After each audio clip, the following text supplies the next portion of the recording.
All right, good morning, everyone. Let's get started with today's Chumash. Everyone should be able to be seeing my screen. I actually figured out today where I can see you as well while I am sharing. So that's good. Okay, today is Friday, the 9th of Tammuz and the 8th of July. We are in chapter 21. Vayisu b'nei Yisrael, the children of Israel are in the middle of journeying in the desert. They journeyed on and camped. Vayachanu be'oivos. They camped in Obeth. Vayisu me'ovos, and they journeyed from Obeth. Vayachanu bi'iyei ha'avarim b'midbar. Asher al pnei Moab mimizrach hashemesh, and they camped in the wasteland passes in the wilderness, which face Moab towards the rising sun. What does Rashi say? Passes. This was the route for those crossing Mount Nebu on the way to the land of Canaan, which separates the land of Moab from the land of the Amorites. So they were in between the land of Moab and the land of the Amorites, and this was the route from Mount Nebo all the way to the land of Canaan. Facing Moab towards the rising sun, to the east of the land of Moab. Okay, pasuk number 12. Misham nasu v'yachnu b'nachal Zared. From there they journeyed and they encamped along the stream of Zared. Misham nasu v'yachnu me'eber Arnoin. From there they journeyed and they camped on the side of Arnoin, Asher Bamidbar, which is in the desert. Hayetz migvula Amari, extended from the Amorite border. Ki Arnoin gvul Moav bein Moav ubein Amari. For Arnoin was the Moabite border between Moab and the Amorites.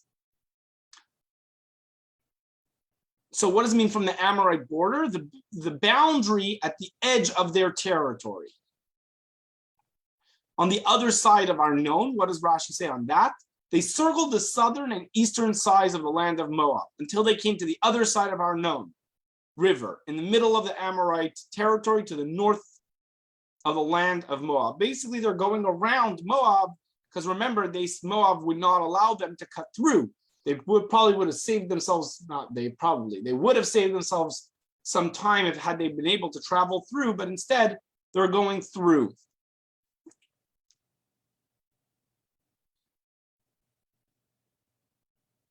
Okay, let's go to pasuk number 14. Al kain yaimer b'sefer milchamos Hashem es v'hav b'soifoi v'es nachashim arnon. Concerning this, it is told in the account of wars of the Lord, what he gave at the Sea of Reeds and the stream of Arnon. Concerning this, it is told, concerning this encampment and the miracles that happened there, it is told in the account of wars of the Lord. When they relate the miracles that happened to our forefathers, they will relate what he gave at the Sea of Reeds. What he gave, just as it's from the root of the word. Okay, and the streams of Arnon, just as we recount the miracles of the Red Sea, right? The splitting of the sea. So should we recount the miracles that happened at the streams of Arnon. For here too, many great miracles were performed. What were these miracles? Let's continue reading the pasuk. So basically the pasuk is saying that we should sing about this. We should talk about what happened at the stream of Arnon just as much as we talk about the splitting of the Red Sea that happened earlier. Let's see, pasuk 15. Asher hanachalim asher nata l'shevet ar v'nish'al ligvul Moav, and the spilling of the streams that turned to settle at Ar and lean towards the border of Moab. Let's see what happens. The spilling of the streams, for there the blood of the Amorites who were hidden there was spilled. The mountains were high and the gorge deep and narrow. And the mountains were so close to each other that a man standing on the mountain on one side of the gorge could speak to his fellow standing on the mountain on the other side. A road passes along the floor of the gorge. The Amorites said, When the Israelites enter the land by passing through the gorge, we will come out of the caves in the mountain above them and kill them with arrows and stones shot from catapults. There were clefts in the rock on the Moabite side of the canyon, and directly opposite those clefts on the mountain on the Amorite side, there was protrusions appearing like horns and beasts. So when the Israelites prepared to pass through, the mountain of the land of Israel trembled like a maidservant going to greet her mistress and moving toward the mountain of Moab. Then those breast-like protrusions entered the cleft, killing them. This is the meaning of that turn to settle at Ar. The mountain swung from its place and moved towards the side of the Moab border and attached itself to it. Thus it leaned on the border of Moab. So great miracles took place as the Yidden, as the Jewish people were trying to get to the land of Israel and passing through these mountains near the lands of Moab and the Amorites. And so much so that, like the pasuk says, it's as great as the splitting of the sea. Misham be'erahi, from there to the well, that is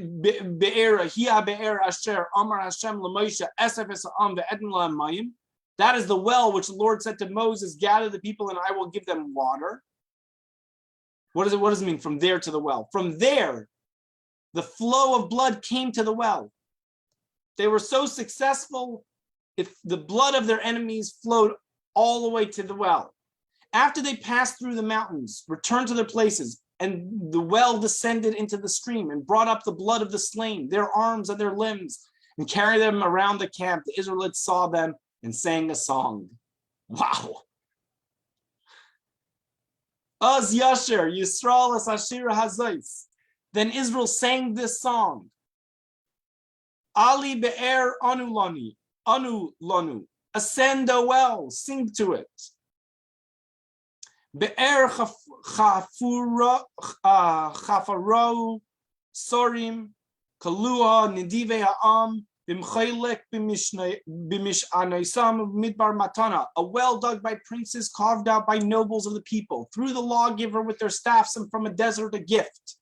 This is the Shira. This is the song. A well dug out. This is a well dug out by princes, Moshe and Aaron, with their staffs. With a staff, right? That's how they got the water out. From the desert, it was given to them as a gift. Umimatna nachliel uminachliel b'mois. From the gift to the streams, and from the streams to the heights. Mi b'mois hagaya, from the heights to the valley. Asher b'stei Moab, which are in the fields of Moab. Roish hapiska, at the top of the peak. Vinishkafa al pnei hayashimoin, that overlooks the wastelands. From the heights of the valley, let's look at Rashi in the middle of this to understand a little bit what this poem or Shira, this song, is saying. Let's look a little bit what it's saying over here. Rashi's going to explain it. From the heights to the valley in the field of Moab. For there Moses died and the well seized. Another interpretation. A well dug out by princes. When they encamped, each tribal chieftain took his staff and drew it towards his division of the camp.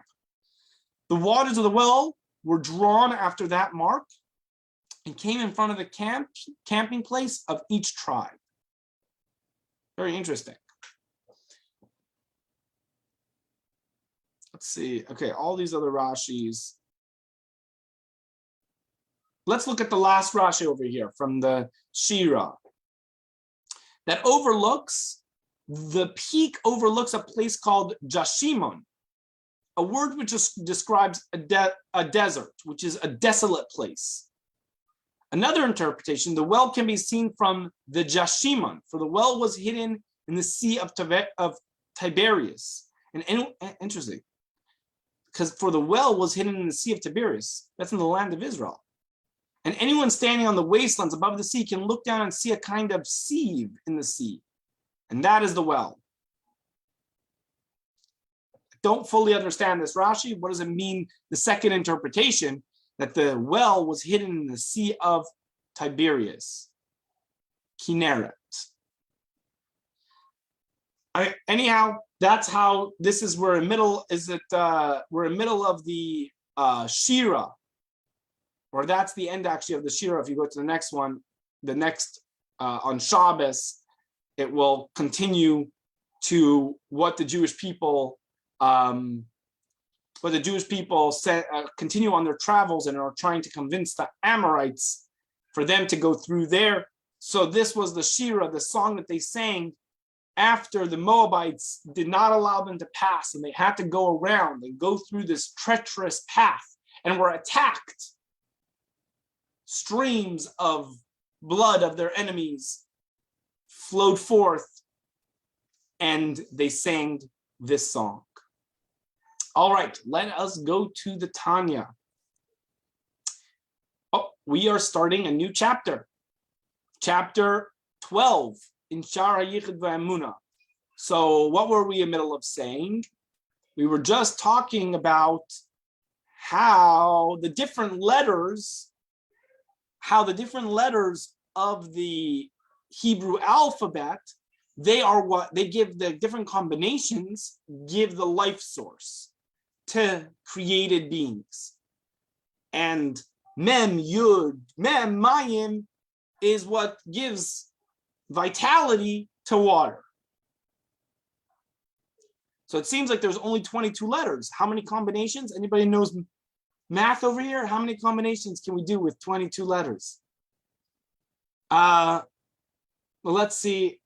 You get what I'm saying? There's only, I guess there's a finite, if that's the only aspect of creation. But let's see what the Alter Rebbe explains. Rak shahabruyim miskalkim limineim bechlolus ubipratis. Although there are only 22 letters, they are able to create a vast multitude of creatures. For the creatures are divided into categories both general and particular. This multitudinous division comes about al yedei shinui hatserufim v'chilufim, by changes in the combinations, substitutions, and transpositions of the letter, as was explained above.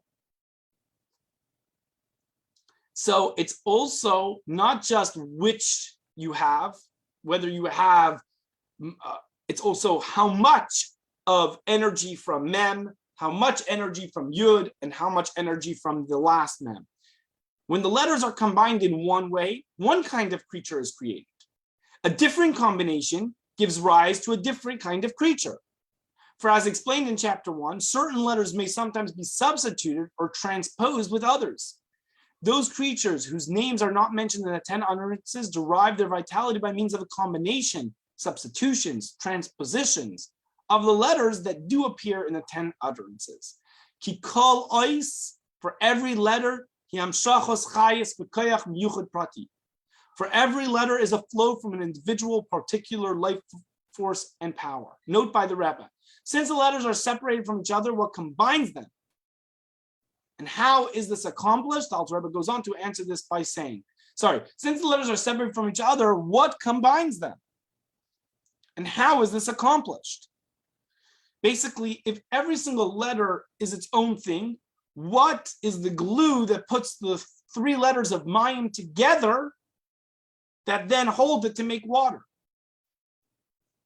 Ukashinit harba, and when many letters are combined, liyos teva, to make a word, azai, then milvad ribui mine koiches v'chayes hanamshachis kefi mispar ha'oisius shabateva.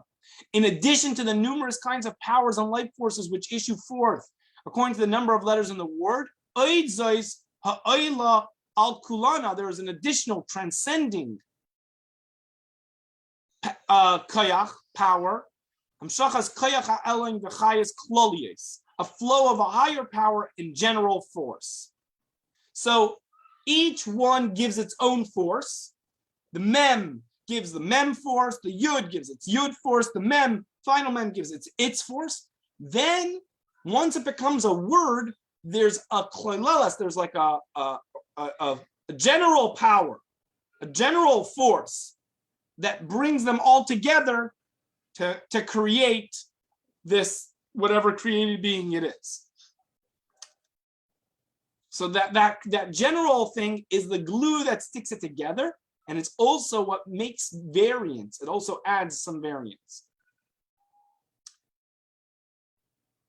Let's go back in. So Hamshachas Koyach HaElyon, the flow of a higher power, V'chayis Klolius HaKayleles, Ushkula Keneged Kol Minei Koyches, V'chayis Pratius Shel Oisius V'Oila Al Gebein. So the flow of a higher power and general life force, which contains and is equivalent to all the various individual powers and life forces of the letter and transcends them all. So we have the individual forces in each letter, and then a general force that combines them all together and, makes the created being. It unites them. He mischabratan, umitzarftan, yachad. It unites them and combines them. Lahashpia koyach v'chayas la'olam hanivra b'teva zu. Combines them in order to grant power and life force to the world, which was created in both its general and particular aspects, with its individual created things through this word.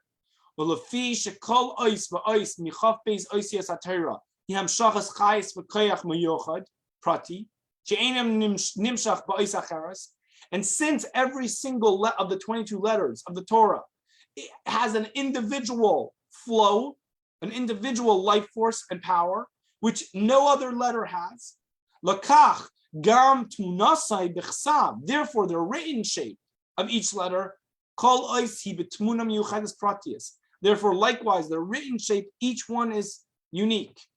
Hamoira al tsior hamshachas v'isgalas ha'arva chayas v'akoyach haniglas v'nimshach spaizu, which indicates the pattern of the flow and the manifestation of the light and life force and power, which is revealed and flows through this letter. So each letter has its own. Oh, I realized some comments.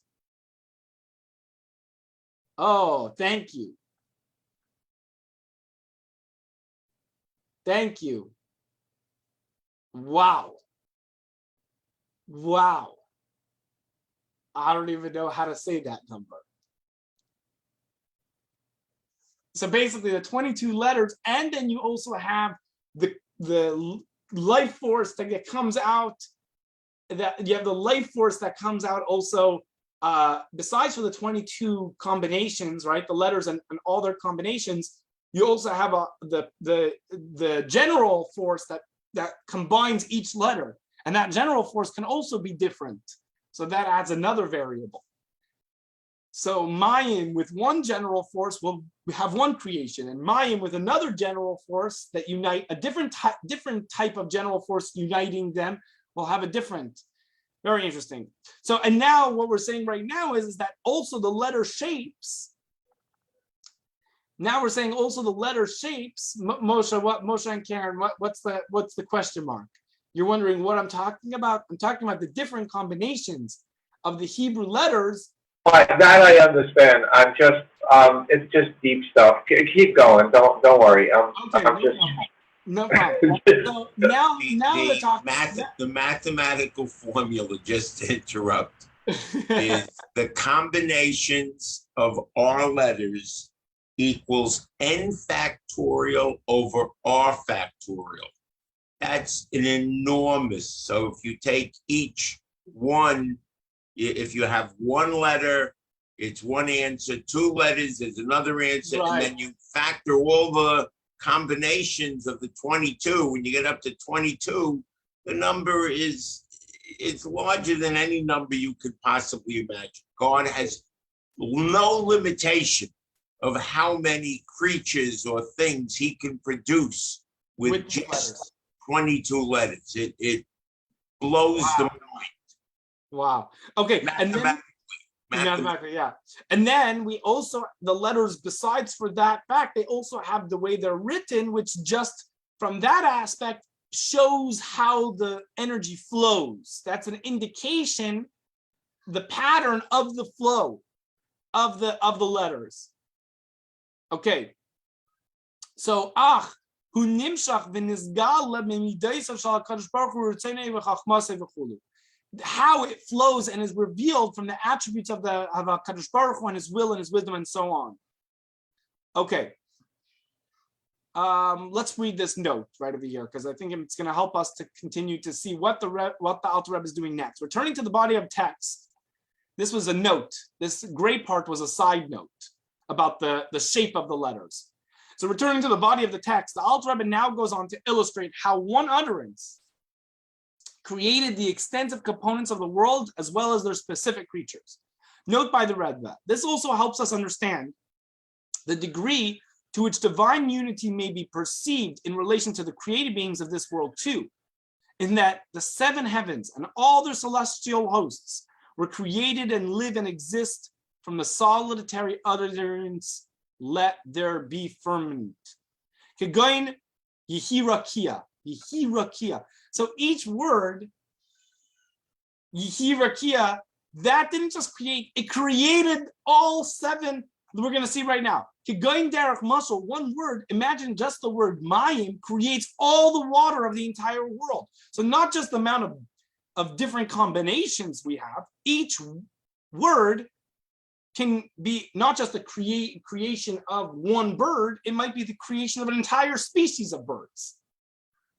Or maybe birds at all.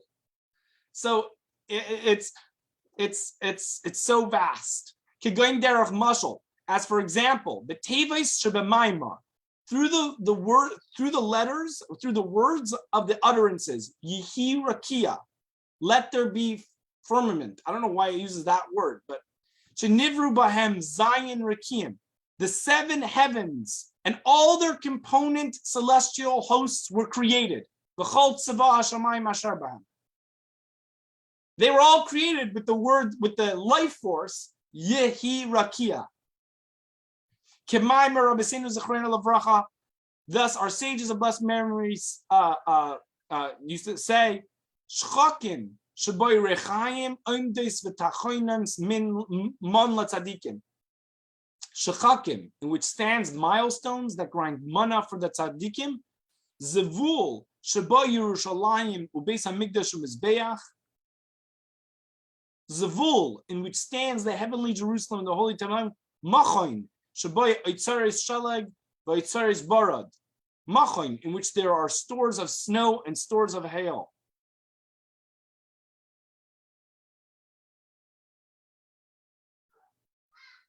I think it's saying each of these words were creating those things.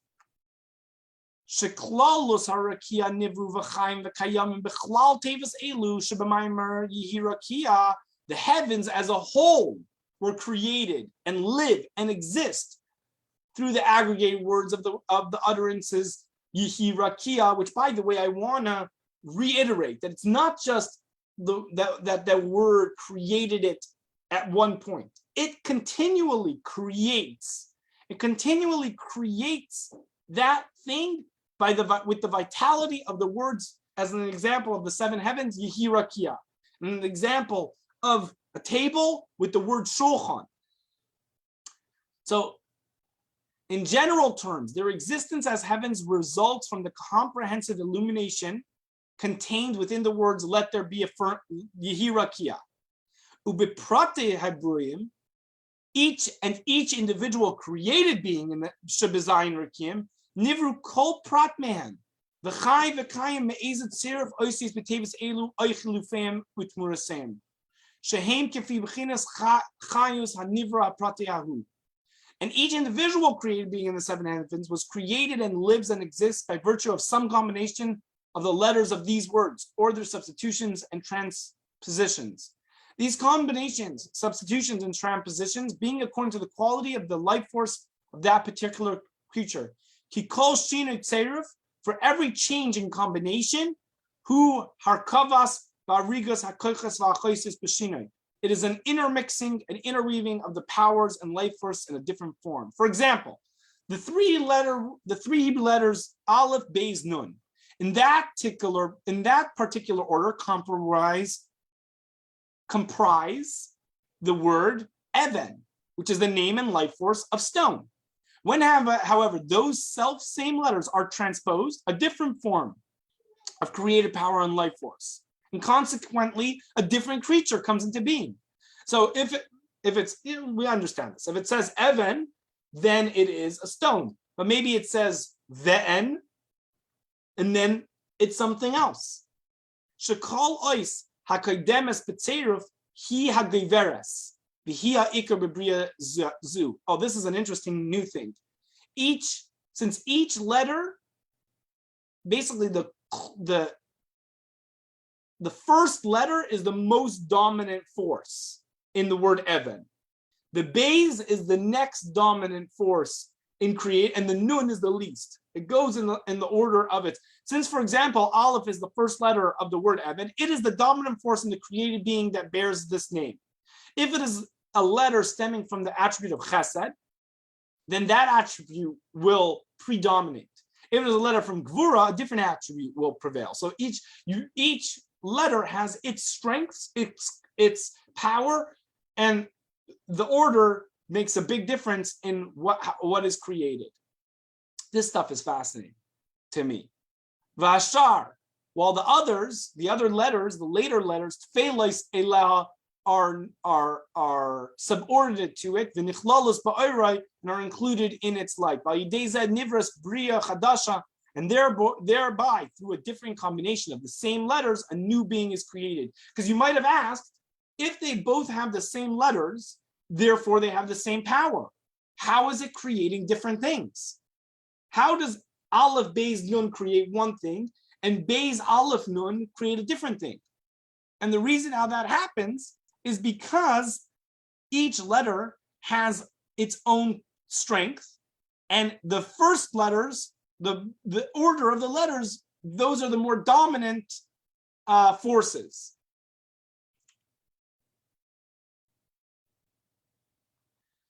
So, and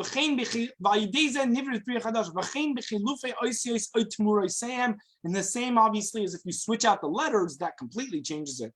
So nivres brias chadashes chuse amayla be'erach hanivroim ha'oisias atzman. New creatures are created that are of lower levels than the beings created from the original letters themselves, and it goes on and on and on and so forth. It was a pleasure learning with you guys today. As always, I wish you a wonderful, wonderful Shabbos. The Tehillim for today is chapter 49 all the way down to 54. And I hope to see you over Shabbos. It's going to be a wonderful, wonderful Shabbos. And if I don't, either way, you should have a wonderful, wonderful Shabbos and a wonderful, wonderful weekend. You too, your whole family. Thank you. Thank you, Rabbi. Shabbat, Shabbat.